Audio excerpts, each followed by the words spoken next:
Bem-vindo a estas nossas Pfizer Talks, professor Pedro Graça. O Pedro é doutorado em Nutrição Humana e professor associado da Universidade do Porto. Tem, ao longo do seu percurso, assumido várias funções. Foi diretor do Programa Nacional para a Promoção da Alimentação Saudável da Direção-Geral de Saúde. Hoje em dia é diretor da Faculdade de Ciências de Nutrição e Alimentação da Universidade do Porto. Membro da Comissão Técnica Especializada da ASAI. Portanto, aqui a pessoa ideal para nos falar sobre literacia alimentar e nutrição. E se calhar vamos começar pelo básico, pelo início, que é falarmos um pouco sobre isto do conceito de literacia alimentar. Será que nos pode dizer de uma forma simples a que é que isto se refere? Sim, o conceito de literacia é muito interessante. É interessante neste sentido, é uma evolução daquilo que nós no passado avaliávamos as pessoas pela sua escolaridade, ao fim e ao cabo, pelos níveis de ensino que tinham progredido, daquilo que tinham atingido, e hoje começamos a olhar para o conceito de literacia como um conceito mais vasto, em que não basta ter conhecimento, ou seja, a educação estava muito associada ao conhecimento, e hoje a literacia dá-nos um pouco a ideia da capacidade. Capacidade que as pessoas têm capacidade de saber ouvir, depois de ouvir, saber tomar decisões, ter a capacidade crítica também, de se envolverem com a sociedade e também serem atores ativos dessa sociedade. Portanto, eu diria que é uma evolução muito interessante, porque, por um lado, leva-nos a olhar de forma diferente para as pessoas, para aquelas pessoas que são alvo, muitas vezes, das nossas ações, mas também traz um conceito de maior exigência com este relacionamento. É mais exigente, porque já não basta eu transmitir um conhecimento, eu tenho que perceber se aquela pessoa tem capacidade de estar interessada no conhecimento que eu estou a transmitir e depois, se eu transmitir um conhecimento, tem uma atitude, tem uma capacidade de transformar esse conhecimento em ação. Torna tudo muito mais interessante, eu diria. Exatamente. E como é que, por falar em evolução, como é que vê nomeadamente nos últimos anos, esta evolução no contexto social, económico, ambiental, tecnológico? Como é que, no fundo, o mundo em que vivemos influencia as nossas, não só o nosso conhecimento, mas, como diz, as nossas tomadas de decisão relativamente à alimentação? Sim, a pergunta é muito interessante e foi precisamente essa pergunta que nos levou, nos últimos anos, a pensar em mudar um pouco as estratégias para modificar comportamentos alimentares. Durante muitos anos, eu diria praticamente até ao século XX, nós admitimos que, informando e educando, as pessoas iriam modificar a sua alimentação. Contudo, o que reparamos, agora são os factos que nos estão a contar a história, a progressão da doença, nomeadamente doenças de base alimentar, continua o seu caminho imparável, independentemente da educação que nós dávamos. Isso não nos deve levar a pensar que falhamos na educação, se calhar os modelos de educação que têm que ser adaptados aos tempos que correm, mas levou-nos a pensar, já neste século XX, numa nova dimensão, que é até que ponto é que os ambientes que nos rodeiam são tão mais importantes que os conhecimentos. Ou seja, eu costumo, conversando com os meus estudantes, dizer que, dado que eles são o top do conhecimento, eles deveriam alimentar-se muito bem. E isso não acontece. E quando eu pergunto porque é que pessoas com tanto nível de conhecimento não o fazem, eles muitas vezes começam a falar-me dos reais motivos pelos quais muitos de nós não modificam a sua alimentação, mesmo tendo conhecimento. E quais são esses motivos? Muitas vezes o tempo, a disponibilidade do alimento, o gosto e o prazer em consumir o alimento e muitas vezes outro fator que nós não damos assim muita importância, que é o facto de aquele alimento que eu como também ser um alimento que os que estão à minha volta também consomem, porque o ato de comer é um ato social. Não é? E, portanto, nos últimos anos temos começado a olhar para o ambiente alimentar que nos rodeia. A palavra ambiente alimentar é um novo palavrão que chegou, o food environment, em inglês, e começámos a olhar muito para o food environment. Ou seja, temos que conseguir conciliar o nosso conhecimento, a nossa motivação, com a facilidade que eu tenho em ter esse comportamento. Costuma-se dizer que o ser humano é o único animal que come para além daquilo que precisa para sobreviver, não é? Portanto, nós temos aqui sempre um excesso de consumo alimentar que depois leva a essa... Até poderíamos começar por aí, que é numa lógica que nós precisamos de poupar recursos no planeta, nós temos quase 50% da população mundial, 50%, a comer mais do que precisa e depois outros a não ter o que precisam. A passar Não é? fome, exatamente. E mesmo aqueles que hoje em dia têm excesso de peso e comem mais, muitas vezes comem produtos que não precisam, mas ao mesmo tempo são também, e cada vez mais isto também o paradigma está a mudar, são também as franjas mais pobres da nossa população. Ou seja, até ao século XX a obesidade estava associada com ter muito e hoje começa a estar associada com ter pouco. E isso também está a mudar completamente o paradigma. Portanto, há aqui desafios tremendos para a nossa sociedade na área alimentar. Um dos temas também que se tem ouvido muito nestes últimos anos é a questão dos superalimentos. Quer falar-nos um bocadinho sobre o que são superalimentos e, ao mesmo tempo, ou na sequência disso, como é que vê o papel, que já abordou há pouco, da ação preventiva que alguns alimentos podem ter relativamente à nossa saúde, ou até a ação terapêutica que alguns alimentos podem ter relativamente a algumas patologias ou algumas condições? Sim. Nós sempre tivemos, quando eu digo nós, eu diria a espécie humana, talvez, sempre tivemos a fantasia de pensar que alguns alimentos nos dão superpoderes. Acho que isso é uma O tradição. Popeye, eu sou do tempo do Popeye. Sim, mas é uma tradição quase milenar nas provas gregas. Há milhares de anos já se comiam determinados alimentos para saltar mais, para correr mais.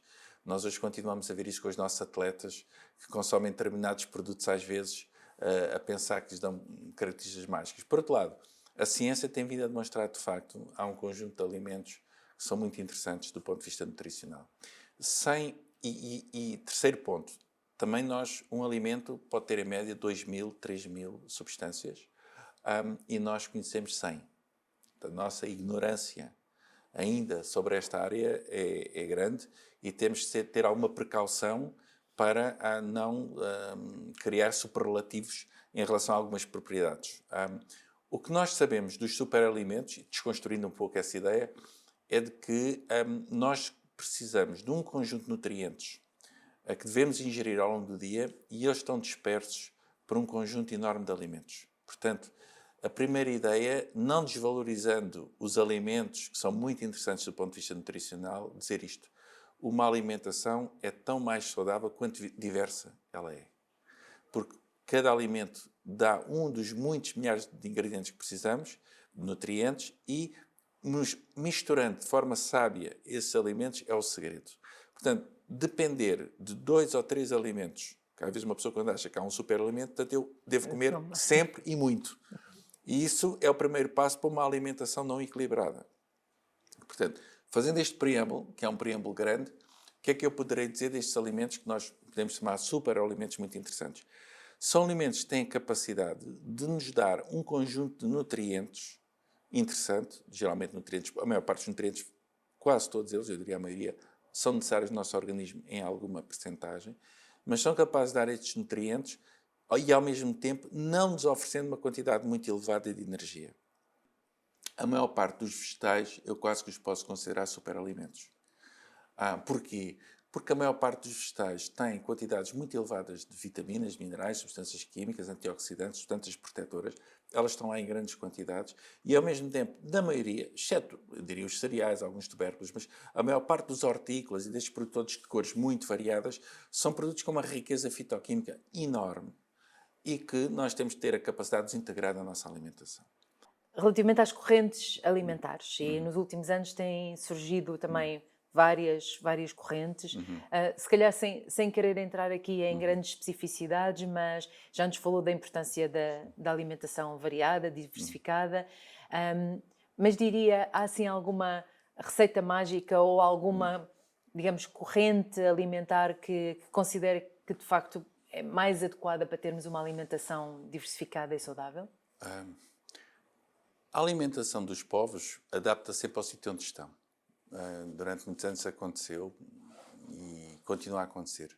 Nós temos o privilégio, quando digo nós portugueses, temos o privilégio de estar aqui no meridiano e ao longo de uma linha em que, devido a condições climatéricas muito semelhantes e devido a condições também de terrenos e até de povos que habitam, de termos treinado uma relação com os alimentos, que é uma relação que eu diria que tem cerca de 8.000 anos e que é aquilo que nós hoje entendemos ser a alimentação mediterrânica, o padrão alimentar mediterrâneo. Esse padrão é muito interessante porque é um treino constante de povos que viviam numa determinada área com características que estão-se a tornar muito semelhantes àquilo que nós estamos a viver e que vamos ver no futuro. Portanto, é o passado e o futuro. Portanto, é um padrão alimentar do tipo mediterrâneo que eu gosto particularmente, muito estudado, com uma boa relação entre o consumo de um conjunto de alimentos e outputs de saúde que estão consolidados, estão hoje bem fortes e bem evidentes, e que é um padrão alimentar que tem algumas características que me parece que nós vamos ter que viver com elas. A primeira característica do padrão alimentar mediterrâneo é precisamente a frugalidade. Comer aquilo que precisamos. Acho que esta é uma mensagem forte no início de um padrão alimentar. O segundo tem a ver com a inteligência, com a audácia, com a resiliência de adaptação face a condições climatéricas extremas, que aconteciam no passado no Mediterrâneo, as secas e os dilúvios, mas que nós hoje, curiosamente, estamos a vivenciar. E acho que esse treino e essa experiência de 8.000 anos devemos reaproveitá-la outra vez e olhar para ela. O que é que estes povos fizeram para lidar com estes problemas? E eles faziam 2 ou 3 coisas muito simples. Primeiro, água. Sem água não há vida. A dieta mediterrânica tem água em todo lado. A alimentação tradicional portuguesa, mesmo sem eu saber, tem água em todo lado. Frugalidade, inteligência e utilização da água. Último aspecto, ou aspectos também muito importantes. Pão de qualidade, melhor fonte de energia. Nós hoje vamos para outras coisas. O pão continua a ser a melhor fonte de energia. O pão tem milenar, portanto, provavelmente os egípcios começaram a fazer pão com qualidade.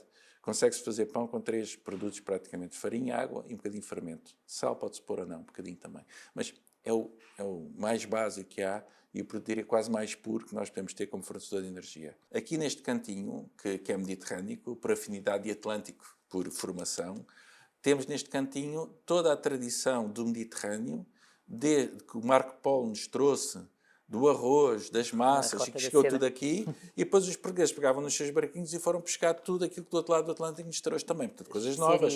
O tomate é uma coisa que aparece no século XVI, XVII. A batata também mais tarde, vem dos Andes. Toda a cultura da América Latina que chegou à Europa e que nós aproveitámos naquilo que era bom para aproveitar. Acho que não podíamos aproveitar, não conseguimos. Sei lá, por exemplo, a banana ficou-nos da Madeira, não chegou cá, não é? Nem o café, nessas coisas. Mas tudo, portanto, a cultura alimentar do Mediterrâneo é uma cultura cosmopolita. Portanto, as mensagens-chave é, de facto, aproveitar aquilo que a história nos ensinou e estarmos abertos para evoluir, no fundo. Precisamente. Acho que é mesmo essa a mensagem para o futuro.